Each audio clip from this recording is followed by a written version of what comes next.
Julie Bonamy, employée de Saint-Gobain depuis 7 ans, mais la patronne canadienne maintenant depuis septembre 2022.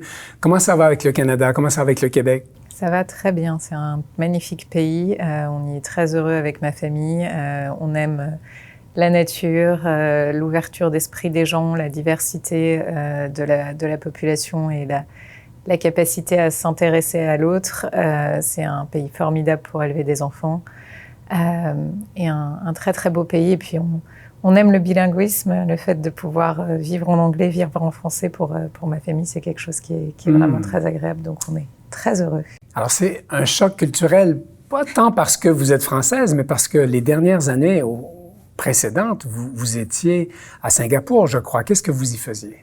Je dirigeais les activités de Saint-Gobain pour Singapour, la Malaisie et l'Indonésie. Donc le même type d'emploi, mais dans un environnement qui est très différent. On ne construit pas en Asie du Sud-Est comme on construit au Canada. Donc les matériaux qu'on y fabrique et qu'on y distribue sont très différents de ce qu'on fait ici. Et puis c'est évidemment des pays qui sont très, très éloignés. Après, avec la constante de faire partie du groupe Saint-Gobain, d'avoir des équipes qui partagent les mêmes valeurs dans le monde entier. Et ça, c'est quelque chose que j'apprécie beaucoup depuis 7 ans, dans quelque géographie que ce soit. Et je me demande s'il n'y a pas un lien à faire entre vos premières études et puis Saint-Gobain, parce que votre première passion, c'était l'histoire. Vous êtes même allé en Allemagne pour étudier un peu plus l'histoire. Et ici, on est avec une compagnie qui est chargée d'histoire. Alors, vous avez un intérêt pour le passé. Je pense que les entreprises ou les institutions pour lesquelles je travaille aient un sens et une histoire et des racines et la capacité de se projeter dans le long terme. C'était le cas pour l'administration française et c'est le cas pour Saint-Gobain. On a été créé en 1665. Notre premier grand projet, c'était le château de Versailles. On a fabriqué les miroirs qui sont toujours vus aujourd'hui par des millions de gens chaque année au château de Versailles. Oui. Et qui était une prouesse technologique à l'époque. Et c'était aussi un monde où il y avait déjà de la concurrence, puisque la France elle, se battait dans cette industrie nouvelle contre ce qu'on appelait à l'époque la République de Venise. Exactement. Alors donc déjà, il y avait de la concurrence et c'est quelque chose qui vous anime aussi. Moi, ce qui m'anime, c'est que j'ai eu l'opportunité avec Saint-Gobain dans tous les environnements où j'ai été, en France, en Asie, au Canada, d'avoir des concurrents qui investissent, qui sont des concurrents qui sont aussi des entreprises tout à fait respectables. Ce que j'aime chez Saint-Gobain, c'est qu'on a la possibilité d'investir pour le long terme, on a la possibilité d'investir sur des sujets comme le développement durable, par exemple. On le fait parfois avant même que nos clients le demandent et on garde une longueur d'avance sur des sujets qui sont importants pour nos clients, pour leur croissance future et aussi pour les environnements dans lesquels on opère. Donc. Ce qui vous a amené à ce poste, c'est pas seulement les connaissances en histoire, mais c'est aussi un passage en politique et puis des études. Vous avez fait une maîtrise en Sciences Po, comme on dit là-bas. Et puis, vous avez pas travaillé pour n'importe qui, parce que le ministre de l'Industrie, de l'Économie et du Numérique à l'époque, il s'appelait Emmanuel Macron. Alors ça a joué aussi dans l'intérêt de Saint-Gobain pour vous, mais aussi votre intérêt pour cette entreprise. Oui, tout à fait. C'est un parcours qui est assez classique en France, de commencer sa carrière dans l'administration et de rejoindre une entreprise. Donc ça peut paraître un peu étonnant vu du Canada, mais c'est vrai que j'ai beaucoup appris à travailler avec Emmanuel Macron. On a essayé à l'époque de réduire les barrières pour que les entreprises puissent croître. J'ai fait un master de sciences politiques, j'ai aussi fait un master de finance et stratégie, donc j'ai toujours été balancée entre les deux, et je crois qu'on peut travailler pour une entreprise privée et avoir un impact positif sur l'environnement, sur les marchés sur lesquels on opère, et que ça ne se fait pas exclusivement en travaillant pour un État ou pour une ONG, et qu'on peut faire des grandes choses, qu'on peut changer le monde en travaillant pour une grande entreprise. Maintenant, vous êtes au Canada et puis un peu avant votre arrivée, il a commencé à y avoir des gestes d'investissement très, très forts. Bon, il y a eu d'abord une très grande bouchée dans les années 50 avec CertainTeed, mais plus récemment, coup sur coup, j'allais dire back à back, 3 grandes acquisitions. Pouvez-vous nous en parler? Bien sûr. On a effectivement réalisé l'acquisition de Kaycan dans les produits de façade en juillet 2022, donc juste avant mon arrivée. Et puis on a ensuite acheté Building Products of Canada, la compagnie des matériaux de construction BP Canada, dans la toiture en septembre 2023. Et on vient de signer un accord en vue de l'acquisition de Bailey, qui est une entreprise qui fait des solutions métalliques de charpente et d'autres solutions métalliques pour le bâtiment qui est très, très connu et très établi au Canada. Pouvez-vous nous aider à avoir de la cohésion entre ces trois acquisitions? Bien sûr. Alors, je pense qu'il y a plusieurs choses qui font la cohésion de ces acquisitions. D'abord, le fait que Saint-Gobain voit le Canada comme un marché de croissance. C'est un marché où on a besoin de construire, où on sait qu'il y a un déficit de logement et des perspectives de croissance qui sont très importantes. Donc, un marché qui est attractif pour nous en termes de croissance.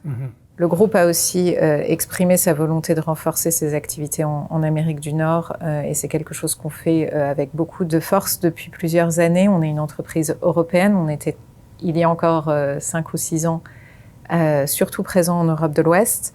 On a fait les acquisitions de Continental, de GCP, avant, suivi par les acquisitions canadiennes. Donc un très fort attrait pour cette partie du monde. Chez Saint-Gobain, ce qu'on aime et ce qu'on essaye de faire au-delà de fournir des produits pour la construction à nos clients, c'est leur fournir des solutions, des services, des systèmes, quelque chose qui peut les aider à mieux répondre aux besoins de leurs propres clients. Et vous faites ça mieux quand vous avez des produits qui vous permettent de fournir l'enveloppe totale d'un bâtiment, donc les produits d'intérieur. On avait le gypse, l'isolation, les produits de finition et les plafonds avant ces acquisitions. On n'avait pas de présence au Canada, ce qu'on avait aux États-Unis, par exemple, dans les produits d'extérieur, donc les produits de façade et les produits de toiture. Et on pense vraiment que la capacité de fournir cet ensemble de produits à nos clients, ça nous permet d'utiliser nos capacités de recherche, d'innovation pour leur fournir des solutions et des services qui sont différenciés. Le Canada vit une crise en habitation incroyable. Est-ce que vous pensez que Saint-Gobain peut aider à solutionner ce problème? Bien sûr, c'est un vrai sujet, un sujet important, un sujet qui anime les débats pour des très bonnes raisons, parce que pour soutenir la croissance du Canada, il faut qu'on construise plus de logements. L'industrie du bâtiment, c'est une industrie où les gains de productivité ont été moindres dans ces dernières années que dans d'autres industries. Moi, je crois très profondément qu'avec l'ensemble des solutions qu'on a, avec nos capacités d'innovation qui sont uniques, on peut apporter des nouveaux produits, des nouvelles solutions qui améliorent la productivité sur les chantiers, qui augmentent la productivité sur les chantiers, et que ça peut faire une différence pour construire plus vite. Les investissements qu'on fait, c'est aussi dans nos usines pour accroître notre capacité de production et pour répondre à cette demande plus rapidement. Et on a clairement un rôle à jouer. Je pense que ce qui est important, c'est qu'il faut qu'on construise plus, mais il faut qu'on construise aussi au Canada et partout dans le monde, qu'on construise mieux. Et on sait que le secteur du bâtiment est responsable d'une très grande partie des émissions de gaz à effet de serre et de l'utilisation des ressources naturelles. Et là aussi, on fait des investissements qui ont pour objet, certes, de construire mieux, mais aussi de se construire de façon plus durable. Construire plus vite, construire mieux, mais construire aussi pour les gens dans le besoin. Oui. C'est quelque chose qui vous soucie à vous personnellement, mais aussi au groupe. Puis je pense que vous avez pris soin de vous investir et d'investir l'entreprise ici dans la partie canadienne de Habitat pour l'humanité. Pouvez-vous nous en parler? Pourquoi est-ce que c'est si important? Notre raison d'être chez Saint-Gobain, c'est faire du monde une maison meilleure. Si on oublie la partie philanthropique, on perd une partie du sujet. On est un groupe qui a une histoire très longue, un groupe qui a une taille suffisante pour pouvoir avoir un impact dans les pays dans lesquels on opère. Nous, on a choisi au Canada depuis de nombreuses années d'avoir un partenariat avec Habitat pour l'humanité parce que ça correspond très bien à ce qu'on fait. On permet à nos employés d'utiliser une partie de leur temps chaque année pour faire du bénévolat. Et donc, ils peuvent aller aider à la construction de maisons. Donc, on organise des événements avec Habitat pour l'humanité où nos employés participent à la construction de logements.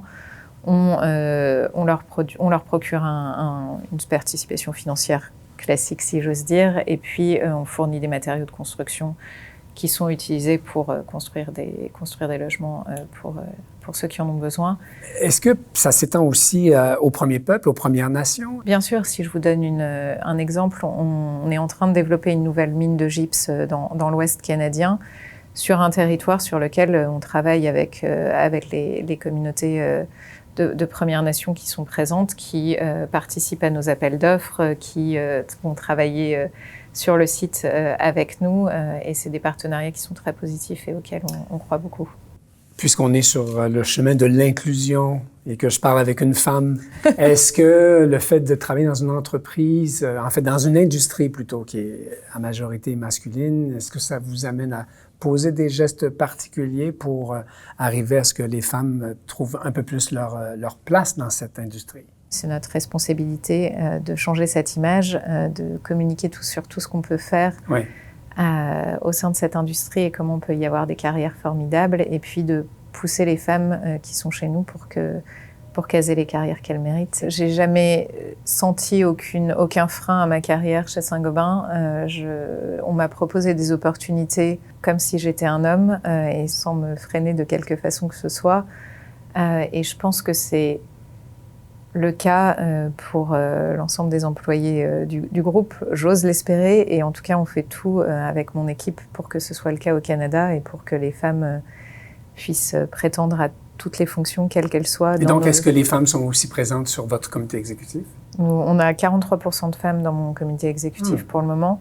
On n'est pas encore à parité, on a encore beaucoup de talents à recruter et donc il faut que c'est notre responsabilité d'attirer des jeunes talents féminins, de les faire grandir et de faire en sorte que dans quelques années, on soit à parité sur toutes les fonctions et à tous les niveaux.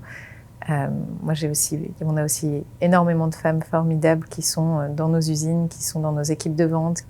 On a beaucoup de lumière sur soi quand on est la présidente d'une grande entreprise, mais c'est souvent aussi difficile de faire des carrières qui sont différentes et de les faire. Oui, absolument. Et puis, il y a un mot qui vous tient à cœur particulièrement, et puis c'est une des raisons pour lesquelles Saint-Gobain est avec vous et que vous êtes avec Saint-Gobain, c'est la question de la transition énergétique, de l'éco-énergie, de l'environnement. Et vous avez un slogan. Mais est-ce que c'est plus qu'un slogan? Je crois que c'est carbone net zéro 2050. Vous faites des trucs ou c'est juste une belle phrase? On fait des trucs. Non, et être zéro carbone en 2050, il y a beaucoup d'États, beaucoup d'entreprises, beaucoup d'organisations qui ont cet objectif et c'est formidable. Je suis d'accord avec vous, si c'est un objectif sur le papier qu'on se réveille en 2049, c'est pas formidable. Et nos usines, elles sont là pour durer. Enfin, notre plus ancienne usine au Canada, elle date de 1929. Un site industriel, quand on investit, c'est pour le long terme. Et donc, on doit agir maintenant pour être neutre en carbone en 2050. Oui. On le fait. On a un exemple ici même à Montréal. En fait, à Sainte-Catherine, ici, sur la rive sud de Montréal, bien sûr. Exactement. On investit 126 millions de dollars canadiens avec le soutien d'Hydro-Québec pour électrifier notre usine de panneaux de gypse, qui va devenir une usine neutre en carbone sur les scope 1 et 2, vous savez, évidemment, sur l'usine elle-même, la production de panneaux de gypse sera neutre en carbone. Ça sera une première, non? Ça sera notre deuxième dans le monde, la première en Amérique du Nord et la plus grande du monde. Et on ne le fait pas seulement à Montréal, on vient de terminer un investissement dans notre usine de Vancouver de récupération de chaleur qui permet de réduire les émissions de CO2 de 15%. On investit beaucoup dans le recyclage.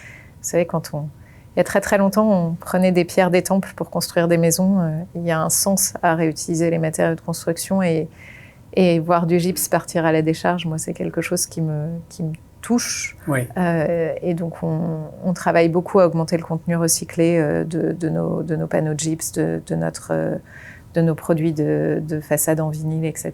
Il y a beaucoup de choses qu'on peut faire.